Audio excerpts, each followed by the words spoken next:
Well, it is a new season and it's a new semester. And so today we're starting a new series on leadership.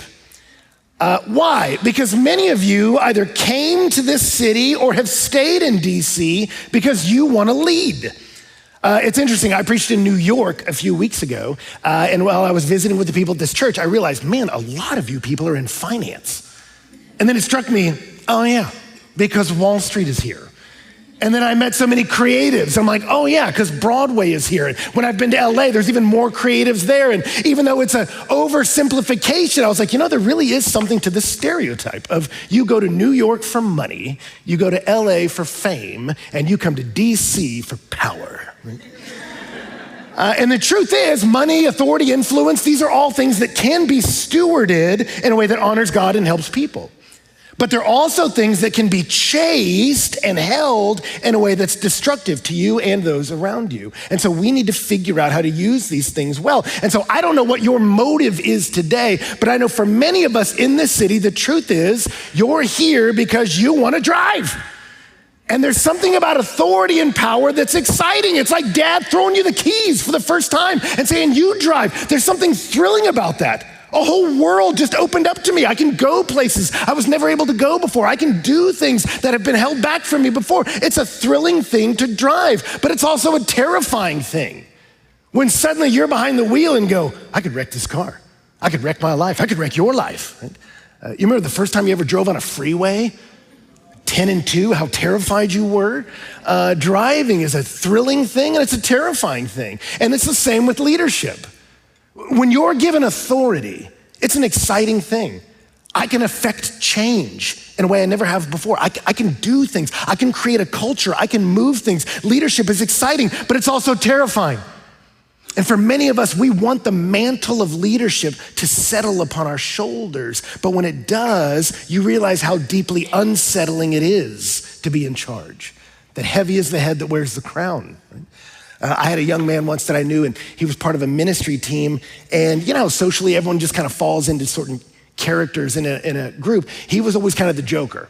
Always kind of had a wisecrack comment, funny guy. And I remember I left, and a couple years later, I intersected with his team, and his leader had transitioned out in a really healthy way and had elevated him to now lead this ministry. And I remember when I came in and saw him sitting behind the desk of his predecessor, he had a totally different vibe about him.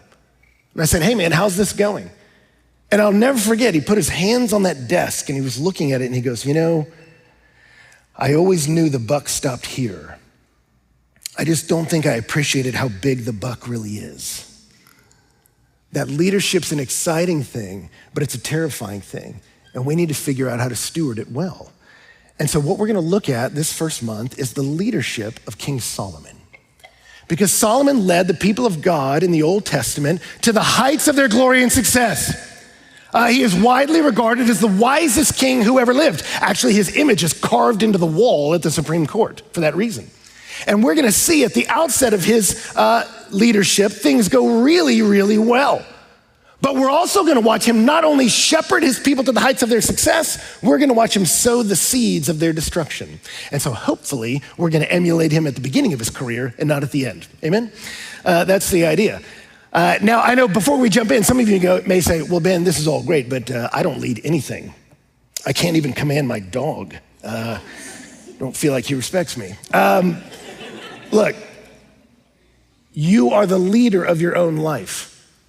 You have been given stewardship over a certain amount of time and a certain amount of resources in your life. And so regardless of the size of your kingdom, whether it be thousands or whether it just be you in a 30 square foot apartment, you're responsible for how you lead. And these rules we're gonna look at, these principles apply to you. But for context of what we just read, we're in 1 Chronicles and we're coming at the end because we're kind of zooming in on a coronation ceremony. You recall Moses led the people of Israel, these 12 tribes, out of slavery in Egypt and led them to the edge of the promised land. Then Joshua took over and led them in and settled them in this land. And then they were led for a season by various judges, kind of a loose confederation of tribes, until they were consolidated under King Saul. Saul was an insecure and incompetent leader, but then he was succeeded by the great King David. David, who was a military leader, who subdued their enemies around them and established peace. David, who captured that capital city of Jerusalem and coalesced the nation into a single entity. And David, as he did that, had a vision. Hey, I want to transition our house of worship from this tent, the tabernacle that Moses had created, into a temple, something more sturdy and structured, almost as a symbol of our maturation as a nation. But God didn't let him. David is like many leaders. They always want to go a little further than God will let them go. Moses led them to the edge of the promised land, said, I can lead them in. And God said, no, that's not you. It's Joshua's turn. David said, I can build the temple. And God's like, no, that's not you. It's Solomon's turn. And so it's funny, I don't know if you've ever seen the movie David starring Richard Gere. It's a terrible movie. I absolutely don't recommend it. But when God tells him that he can't build the temple, he just loses it and takes a bat and just starts beating this model of the temple and throws a fit in slow-mo. And that's not at all what happens in the Bible. When David realizes there's a temple to be built, but it's not my hands that will do it, he raises money, creates the plans, gets the materials, and he sets up his successor to succeed, because that's what a good leader does. And so here in this moment, we're picking up the story where we're zooming in on that commissioning. That they had done like a hasty one earlier behind closed doors, like David had named Solomon king because another guy was trying to usurp the throne. But now here in front of God and everybody, David is commissioning Solomon to lead the kingdom. And what we're gonna see is how a successful leader prays for and commissions a young leader. We're going to see the seeds of success in a successor. That's what today is. The keys to being a good king, right? And so we're gonna look at three of them. In the first one, David told Solomon privately in chapter 22, he says it publicly here, and it's in verse 9. He says, and you, Solomon, my son, know the God of your father. Serve him with a whole heart and a willing mind. For the Lord searches all hearts and understands every plan and thought. If you seek him, he'll be found by you. But if you forsake him, he will cast you off forever. What's the first key to a successful leader? Is to seek God, to know the Lord. Now, I know some of you may hear that and go, what? No. Like, Ben, I know a lot of successful leaders that have led effective teams that don't acknowledge God at all. I know atheists who've built thriving companies. What do you mean the first key is to know God? Well, it's great that you know people like that, but I don't want you to succeed at something. I want you to succeed at the right thing, what really matters under God. It's more important to do the right thing than to just do things right. And it can be hard sometimes to figure out what's the right thing. It's funny, I talk to young leaders a lot of times, and they have limited money and limited resources, and so they really want more money and resources. And so their decisions are big, but there's not that many. You really just have two options, right? I either get to buy or sell, hire someone or don't hire someone. It's not a real tyranny of options. But they long for more resources. But it's funny, I'll talk to leaders that suddenly have a great amount of resources, and they go, I thought this would solve all my problems, but now I can do a lot of things. And they have the same level of anxiety as the young leaders. It's about different things. Now I can suddenly do a lot of things. Now the tyranny is, what's the right thing to do? What am I supposed to put my time and energy and money towards? And so here Solomon is receiving the keys of the kingdom. You've got so many opportunities in front of you, Solomon, of what you could do here in the capital city. What do you do? And his successful father says, let me tell you the first and most important thing, son, know the God of your father. Know him, seek him, make this a priority. Some of you go, I still don't know why that matters. Well, a couple of years ago at the coronation of King Charles III, I watched it on television. At one point in all the ceremony, if you watched it, you remember, they handed him a golden orb with a cross on the top. And if you're of my generation, you looked at that and you're like, oh, that looks like the Holy Hand Grenade from Monty Python and the Holy Grail. Is that what that is? And the commentator on TV was like, no, it is not thy Holy Hand Grenade. It's a symbol. And that orb is a symbol of the earth. And the cross is a symbol of Jesus Christ. Why hand this to him? It's because here in the first seconds of his rule, they are communicating something to him with this symbol. You are now king, but the earth resides under a different king. You are king over this nation, yes, but there is a king over you, king.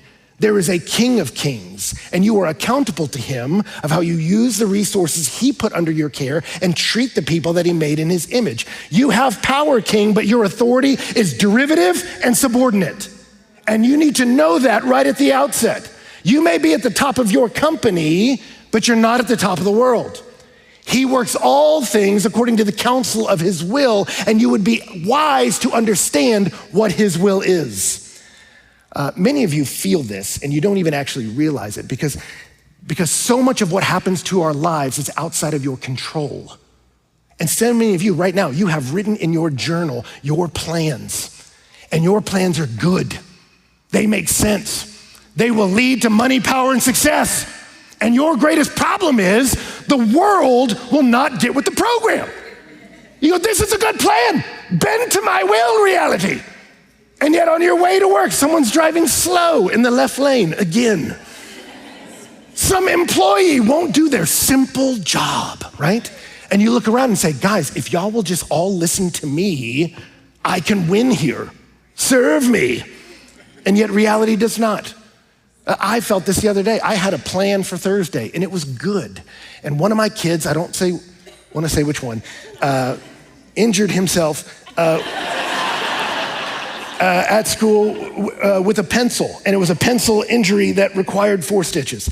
And so we spent the day at the emergency room. And to get there, there was someone driving 40 miles an hour in the left lane on the freeway. And I was just like, if I could tell the whole world one message, it would be to know Jesus, but then right under it would just be get out of the left lane, man. If you're, I don't get to control most of what happens, and you don't either, most of what affects your life. But somebody else controls this place. It's interesting, we didn't read it, but chapter 29, which we'll get into next week, David continues his sermon. But let me tell you something he prays in 1 Chronicles 29, verse 11. He says, yours, O Lord, is the greatness and the power and the glory and the victory and the majesty. For all that is in the heavens and in the earth is yours. Yours is the kingdom, O Lord. You are exalted as head above it. Riches and honor come from you, and you rule over all. In your hand are power and might. In your hand is it to make great and to give strength to all. And now we give thanks to you, our God, and praise your glorious name. Somebody else is in charge, and it's not you. And it makes sense for you to know who he is. It's interesting, I read the biography of Andrew Jackson on accident, and you know, Andrew Jackson was a hard guy and never went to church as he was president, but afterwards he began to go to church, and one day he walked in and the pastor was preaching a message on the interposition of providence in the affairs of men. And as he was talking about God's providence, his leadership, he saw Andrew Jackson, the president, in his congregation, and he pivoted his message and he said, he began to speak of a man whose career, in addition to the ordinary dangers of life, encountered those of the wilderness, of war, of political conflict, who escaped the tomahawk and the attack of his country's enemies, the privations and fatigues of border warfare, the aim of an assassin. And then he said, how is it that a man endowed with reason and gifted with intelligence can pass through such scenes as these unharmed and not see the hand of God in his deliverance? And Andrew Jackson went home bothered by that sermon and then bowed his knee to Jesus Christ not long afterwards. George Washington was in his battle at Monongahela River and had 2 horses shot out from under him. And then afterwards checked his coat. There were 4 bullet holes in his coat. And his doctor friend who was there that said, only providence kept you alive today. And George Washington understood that too. It was not my military prowess that saved me. Teddy Roosevelt was shot point blank, right in the chest. The guy hit him on the right side, right where his 50-page speech that had been folded into pieces was tucked into his pocket next to a steel spectacles case. The guy shot him, one commentator said, at the only place he was covered and protected. Right? Abraham Lincoln was riding his horse up to Soldiers Home here in D.C. by himself at night. Can you imagine? President. And as he did it, he heard a rifle shot and it spooked his horse, and his horse jumped, made his hat fall off, and he went riding to the soldier's home. And then he told the soldier there, yeah, I lost my hat. And it was like, that is your thing. I mean, the stovetop hat that's your deal. And so this guy took some buddies to go find his hat for his president. And when he found it, there was a bullet hole right through the crown of it. And he said, hey, it's not the sound, the horse bucking that knocked your hat off. It was a bullet that almost took out your head. That was about 5 months before he signed the 13th Amendment, abolishing slavery. God keeps you alive for his purposes, right? And you say, well, Ben, all those people died. Yes, and so will you. And you don't get control over when and how, but somebody else does. Does a sparrow fall to the earth outside of my will? No. So David looks at his son and says, son, do you want to be a success? You need to know you don't run things. Somebody else does. And it behooves you to get to know him. And I want you to notice, he doesn't just say, know that there is a God or acknowledge that there is a deity. He says, know the God of your father. Usually it says the God of your fathers, like the one who ruled over our clan. He says, know the God of your dad. Namely, he's like, I know him. He was with me in the hard places. I talked to him. I read his word. He guided me, son. He'll guide you. Know the God of your father because he's knowable. And do it with a whole heart and a willing mind. Don't make him drag you here. Don't just tip your hat to religion. Walk with him. Stop for a minute and pick your head up for the busyness and marvel at the fact that you're even here and exist. And ask those questions, sons, of why. Why am I here? What is all this for? Who made it and what are his purposes? Get to know that. That's why Solomon wrote later in the book of Proverbs, the fear of the Lord is the beginning of wisdom. The wisest king of all said, you want to know where wisdom starts? It's fearing the Lord. Why? Because wisdom is knowing how the world works and knowing how to work within it. Saying God made this world. God knows how this world works. And so I want to know him so I can move how he moves. And some of you go, no, I don't really want to know that, Ben. I just want to make money. And you go, yeah, that's great. Then you will fail at life because you don't even know what this money's for. You're like a dog chasing a car. You don't know what you're going to do when you get it. I sat with a man once for hours who was extraordinarily wealthy. And yet sickness had come into his family and we sat there in tears and he said, Ben, I've accumulated. And he started telling me, I could buy jets, I could buy, he's like, but for what? What's it all for? And he sat with some men of faith who were leaning into alleviating human suffering in Jesus' name in the world. And he says, they have a purpose I am wholly lacking. I've been successful in business, but I don't even know why I'm here. And let me tell you something, it behooves you to know the God who made you. Because your success as a leader will say, you know what? I have been given authority, but I am under an authority.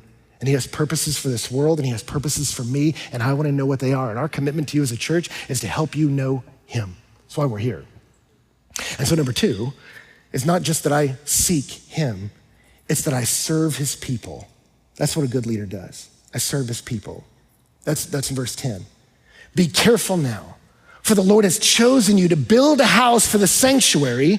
Be strong and do it. He says, Solomon, don't just go like, ooh, I got the keys and suddenly just do whatever you want. Solomon, priority 1, build a house of sanctuary before the Lord. And some of you look at that and you go, how does the temple allow for human flourishing? Well, it created a venue where they could know God. The temple was built in a way symbolically that retold the story of how God rescued his people and brought them to himself out of slavery in Egypt, that God would judge sin, but a sacrifice was given on their behalf.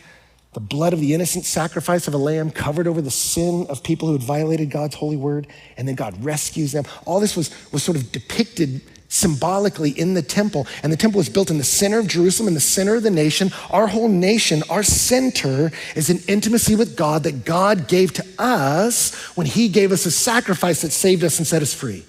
And so give your people the story of who they are under God and give them a structure that throughout the year we all gather together to worship together, that sociologists talk about this. Nations need a common story and a common set of values, a structure that helps us cohere. It's what makes some people nervous about America. Do we have a common story? Do we have shared values that will help us cohere as a nation? And yet here Solomon, David's telling him, you do. You have a command that you're supposed to use your power and energy to create the structure of an environment that allows people to flourish under God. And friend, you are meant to do the same in whatever area you lead, be it in the Capitol or be it at Wendy's. You're meant to create an environment where those around you can flourish. It's the fulfillment of the greatest commandments. Jesus was asked to summarize the law. What's the greatest commandment? The first one was our first point. Love the Lord your God with all your heart, soul, and mind. And he said, and the second one is like it, it's close. Love your neighbor as yourself. Use the power and authority and resources I gave you to serve the people made in my image who are in your care. That's what a good leader does. right? I've told you the story before of my daughter Hannah when she was little bitty. And we launched our church. We were standing once on a little balcony and she surveyed the people and she went, "Dad, you're so lucky." I went, "Why?" She goes, "Because you rule these people." I was like, "What?" And suddenly little Napoleon here at 3 years old, I'm like, hang on, no. Your dad does not rule these people. Your dad serves these people. And I'm accountable before God as to how I do it. Because Jesus said in Luke 22, there's a moment where it says his disciples, a dispute arose among them as to who among them was regarded as the greatest. You go, how could that possibly happen? Well, it happens. And he said to them, the kings of the Gentiles exercise lordship over them, and those in authority over them are called benefactors. Not so with you. Rather, let the greatest among you become as the youngest, the leader as one who serves. A great leader is one who serves the people under their care, that I wield my power and influence in a way that helps people. And you can do that in your organization now. And yet some of you may hear that and go, yeah, but I don't want to do that. Ben, I want to use these people for me. Well, you do that and you become Ebenezer Scrooge. You get your mansion and your house and you decay alone because you don't know what life's really about. You will be Al Pacino in Godfather 2. What happened in Godfather 2? It opens up at a party. Family is partying out on the lawn as they're celebrating their flourishing in the land of opportunity. And then young Michael Corleone gets the keys to the kingdom, right? And so he follows the rules of a proper gangster, right? And so he does what he's supposed to do, subdue those under you, rule over them and let them know. And so he follows the rules of a gangster, and what happens? Kills his brother, kills his brother-in-law, sends off his best friend, alienates his wife and his sister. And how does Godfather 2 end? It ends with him sitting in that same yard alone. And the message was meant to be, you can rule like that, but then you'll die alone and you will have wasted your life. And some of us, let me tell you something, you've become successful, but it's in the wrong way and you're doing the wrong things. You're chasing money, you're chasing power, you're chasing work, but you're trying to build your kingdom for your power and your glory. And you're not built for that. You're meant to build God's kingdom by God's power for God's glory. And you go, well, why does he get the kingdom, power, and glory? Because he uses it in a better way than you. Most of us, we just want my power and my glory for me. God says, no, I want to get power and glory and use them to bless people, all people, and care for people. And when you get a part of his program, you will find it's much better than you could have possibly imagined. As the philosopher Forrest Frank says, I need you now more than ever. Would you put my heart back together? I've searched the world till my head hurt, and I found that your way is better. Your way is better. Right? Why is his way better? Jesus tells the story of a successful businessman, builds his barns for his own soul. Soul, you'll have many gifts for years to come. And God says, you're a fool. Tonight, your soul's required of you, meaning your soul was borrowed. And what will happen to these possessions? But he often uses the imagery of a manager. We don't own this, we're managing. The God who made this world and loves people made in his image gave you your power and authority and position and said, hey, I want you to know me and I want you to serve them. And I'm gonna give you power and opportunity. And as you release the grip of making it about you and make it about me and make it about them, I will bless you. You watch. But you will be held accountable for how you managed what I put under your care. And so David looks at his son and says, son, let me tell you something. Power can make people crazy. Let me teach you how to not lose your mind. Know that you are not the ultimate authority. There's an authority over you. You need to seek him and know him. Get close to him. And then when you step into that room, that doesn't mean give everyone everything they want, but you serve these people. All of you, if you think of your favorite boss, who was it? It was the man or a woman who said, what gifts do you have that were given to you by God? Let me create an environment where those gifts flourish to accomplish our common set of values. That's good leadership. That I create an environment where you flourish under God so that we win together. And so he says, seek God and serve people. The third one, it's fascinating. As these ideas are landing on Solomon, he realizes I'm leading a powerful organization. And I think David, who's someone who's felt the weight of leadership, knows what's about to happen to his son when this weight lands on him, that he's gonna get scared, that heavy is the head that wears the crown. And so David says something beautiful in verse 20.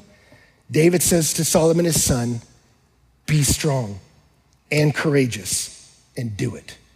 Why does he say that? Because I think when you really have a sense of how God's leading you, it's always kind of scary. And so he tells him, be strong and courageous, do it. Don't be afraid, don't be dismayed. That sounds good, but you go, how? Why? Based upon what? And he gets an answer. For the Lord God, even my God, is with you. He will not leave you or forsake you until all the work for the service of the house of the Lord is finished. Be strong, be courageous, don't be dismayed, don't be afraid. Why? Because the Lord's with you. Don't look within yourself to find all the resources to accomplish a God-sized vision. You don't have it. But if you really want to submit to the Lord, where do you want to lead me and how do you want me to lead them?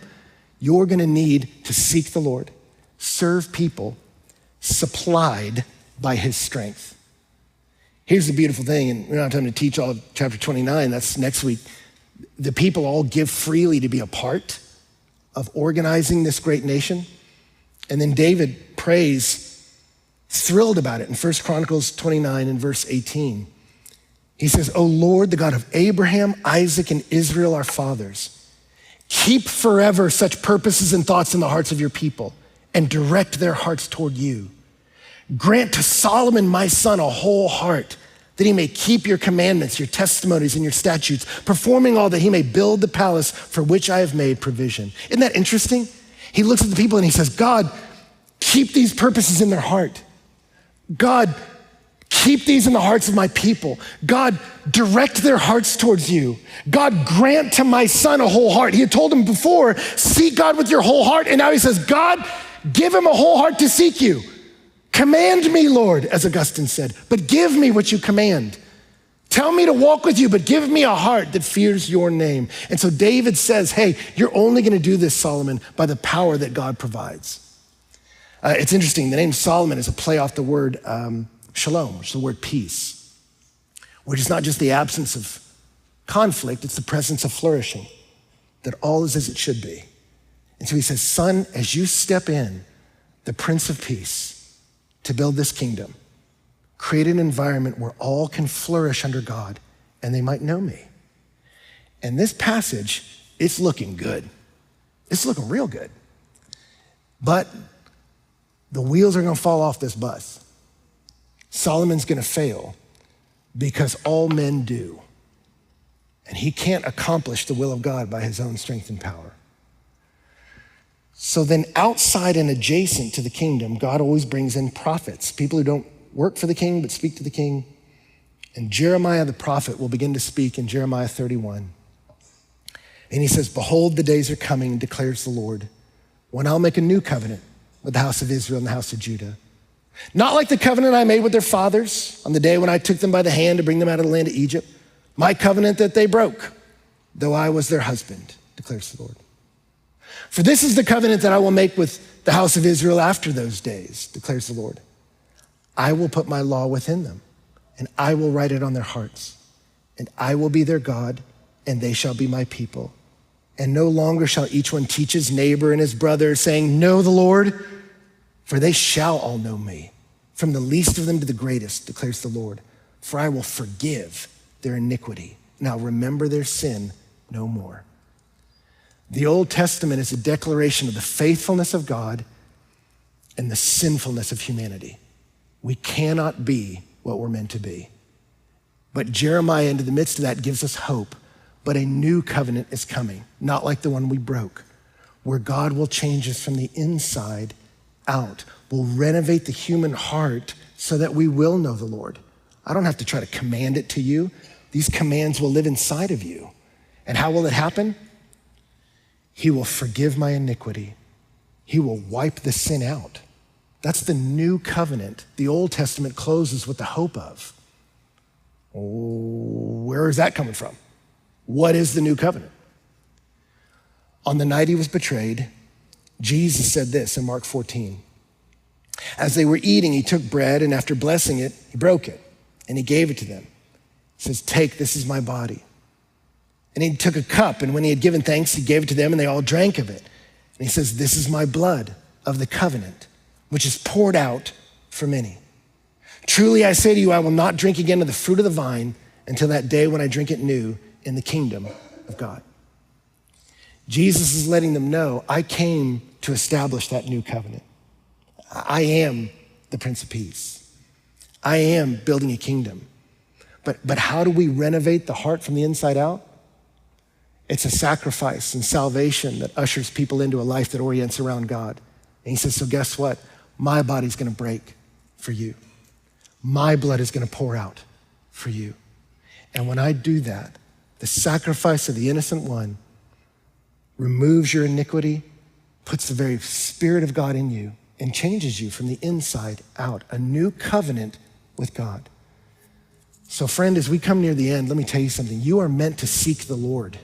You're meant to this year. And I wanna ask you, we're gonna have a prayer time in a moment. I wanna ask you to think about what that might look like for you. How might your commute look different? How might the way you spend your time in your apartment or your house look different? What would it be to be someone to say, I may get a lot of things wrong this fall, but I'll get one thing right. I'm gonna seek the Lord with a whole heart and a willing mind. How are you gonna do that? As imperfect as we all are? The Son of God, Jesus Christ, said, I came to seek and to save the lost. You're not groping around in the dark, desperately trying to find God. God is coming after you. You seek him. Why? Because he first sought you. The Son of God came to seek and to save the lost.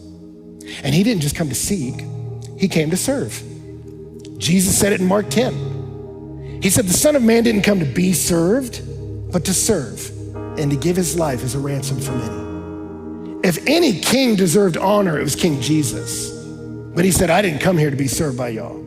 I came to serve you. I will sit with someone who's broken and destitute in their sin, and I'll forgive them. I'll sit with someone who's physically broken and bring healing. I'll spend all night crying with those who struggle and minister to them. The Son of God, the Prince of Peace, said, hey, I want you to seek me, but I sought you first. I want you to serve people, but you gotta be served by me first. He got down on his knees and washed the feet of his disciples, a servant's work. And he said, why? He says, because I need you to watch me do this. Then you go do it to each other. God's not asking you to do something he didn't do first. He says, I served, now you serve. And you do it supplied by his strength. Jesus said, it's good for you that I'm going away because I'm sending a helper to you. When I move sin out of the way, I'm sending my Holy Spirit and he'll be with you. That was the promise of the new covenant. My very Spirit will be in you, that the presence of God dwells in us, that we are like a temple, walking with the very Spirit of God in us. So you can live a supernatural life, but not by your own effort. You do it supplied by his strength, right? So how does this happen? You will rise up and lead successfully to the degree that you bow your knee before the right throne. And some of us, we're here to learn. We're here to learn about the truth. But tonight we will bow at the throne room of pleasure to deal with our anxieties, to block out the pain. Some of you, we will sing the words on the screen, but we bow our knee before the throne of money and power. And I want to encourage you, friend, bow your knee to the King of Kings, and then you'll rise up and lead like a king. Bow at the right throne. God is not here to crush you. He's not here to steal your dreams. He's here to sanitize your dreams because they're too small and, if we're honest, a little too selfish.